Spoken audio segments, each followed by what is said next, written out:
اچانک سے امام صاحب کے پاس 5 کلو دودھ آتا ہے. سنیے گا، اگر ہنسنا چاہیں تو ہنسیے گا نہیں، روئیے گا. اچانک 5 کلو دودھ آ جاتا ہے. امام صاحب پوچھتے ہیں یہ 4-5 کلو دودھ آ گیا، کہ امی جان نے بھیجا ہے؟ کیوں بھیجا ہے؟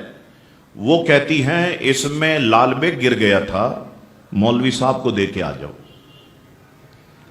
10 کلو آٹا آ جاتا ہے اچانک سے. یہ کیوں آ گیا؟ کیا اس میں سے چپکلی گزر گئی تھی؟ امی نے کہا کہ مولوی صاحب کو دے کر کے آؤ. آج بھی جب کسی کا انتقال ہو جاتا ہے، کپڑے مولوی صاحب کو دے دو، ٹوپیاں مولوی صاحب کو دے دو، چپلیں مولوی صاحب کو دے دو، لیپ ٹاپ ہم خود رکھیں گے، موبائل ہم خود رکھیں گے، انٹرنیٹ ڈیوائس ہم خود رکھیں گے. کیوں؟ یہ دے دو، اس سے خوف آتا ہے. تو اس سے خوف نہیں آئے گا، یہ بھی تو مرنے والا استعمال کرتا تھا، اس سے خوف نہیں آئے گا. تو علماء کا مذاق اڑایا ہم نے، علماء کو ڈی گریڈ کیا ہم نے. یہی وجہ ہے 25-30 سال پہلے جن کے نام تھے ان کی اولاد عالم نہیں ہیں. عوام پر آ جاؤ، عوام اس چیز کے پیچھے بھاگتی ہے جس میں پیسہ ہو. اس فیلڈ میں پیسہ نہیں ہے، اس لیے عالم بنانے کے لیے تیار نہیں. ڈاکٹری میں پیسہ ہے، ڈاکٹر بنائیں گے. وکالت میں پیسہ ہے، وکیل بنائیں گے. انجینئر میں پیسہ ہے، انجینئر بنائیں گے. کرکٹ میں پیسہ ہے، کرکٹر بنائیں گے. فٹ بال میں پیسہ ہے، فٹ بالر بنائیں گے. عالم نہیں بنائیں گے. نعت خوانی میں پیسہ ہے، نعت خواں بنائیں گے. قوالی میں پیسہ ہے، قوال بنائیں گے. گلوکاری میں پیسہ ہے، گلوکار بنائیں گے. عالم نہیں بنائیں گے، پیسہ نہیں ہے. کتنی تنخواہ ہے؟ کبھی آپ نے پوچھا اپنے جو نماز پڑھاتے ہیں، آپ جن کے پیچھے نماز پڑھتے ہیں، کتنی تنخواہ ہے؟ 15,000، 20,000، بڑا تیر مار لو 25,000. 25,000 میں اس دور میں، اس وقت میں آپ 5 بچے پال لیں گے؟ 6 بچے پال لیں گے؟ کیوں نہیں سوچتے ہم اپنے علماء کے بارے میں؟ اگر اس پر نہیں سوچو گے، کل مسجدیں تمہاری ہوں گی، نماز پڑھنے والے تمہارے مخالفین ہوں گے، پڑھانے والے.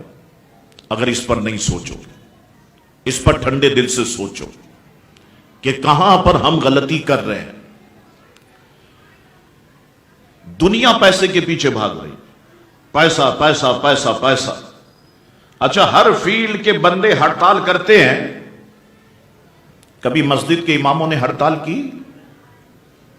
ایک دن ہڑتال کر دیں، کئی جنازے رکھے رہ جائیں گے، نکاح دھرے کے دھرے رہ جائیں گے. ایک دن ہڑتال کر دیں، نمازیں جو ہیں وہ لوگوں کی ایک طرف رہ جائیں گی. کبھی ہڑتال کرتے؟ کبھی ممبر پہ بیٹھ کے شکایت کرتے ہم کو تنخواہ کم دی جاتی ہے؟ کبھی آپ نے سنا؟ اس دنیا میں ڈاکٹروں نے خودکشیاں کی، وکیلوں نے خودکشیاں کی، گلوکاروں نے خودکشیاں کی. 1400 سالہ تاریخ میں مجھے بتاؤ کسی عالم دین نے خودکشی کی ہو؟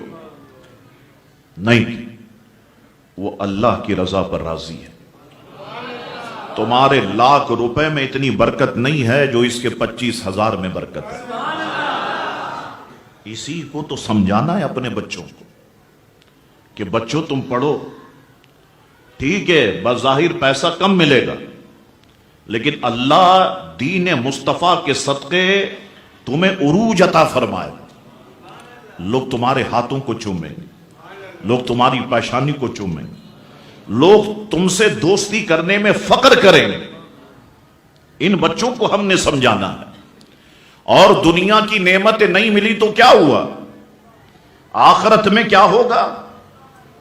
بلکہ دنیا ہی میں بتاؤں کہ حضور نے فرمایا میری امت کا عالم صرف کسی قبرستان سے گزر جائے، اللہ تعالیٰ 40 دن کے لیے قبرستان کے مردوں پر سے عذاب کو اٹھا دیتا ہے. میری امت کا عالم اگر کسی قبرستان میں دفن کر دیا جائے، اللہ تعالیٰ اس کے صدقے سے اس کے چاروں طرف کی 40 قبروں کو منور فرما دیتا ہے. یہ مقام بھی تو ہے، یہ مرتبہ بھی تو ہے. تو یہ کام مانگتا ہے محنت. ہم ایک دن میں مشہور نہیں ہو گئے. بھائی شاہ تراب الحق صاحب کے بیٹے ہیں تو ایک دن میں مشہور ہو گئے، ایک دن میں مشہور نہیں ہو گئے. ہم نے بھی بسوں کے دھکے کھائے، ہم نے بھی بڑی ڈانٹیں سنی. ہم جب بس میں چڑھتے ملا آگے ہو ملا پیچھے ہو، یہ الفاظ ہم نے بھی سنے، لیکن صبر کیا. تو آج اللہ اور اس کے رسول کا کرم ہے کہ اللہ نے یہاں پر بٹھا دیا. یہ اس کا احسان عظیم ہے. ہم تو اس لائق بھی نہیں تھے، یہ تو ہمارے رب کا کرم ہے کہ اللہ تعالیٰ نے کرم نوازی فرمائی. اللہ اکبر. تو ایک دور تک علم ہماری پہچان رہا. اب ہم علم سے سائٹ پکڑتے چلے گئے. عالم کورس 16 سال کا تھا، اسے 8 سال پہ لائے، 8 سال سے 4 سال پہ لے آئے. ابھی 4 سال سے بھی شارٹ ہو جائے گا. پیچھے بھاگ رہے.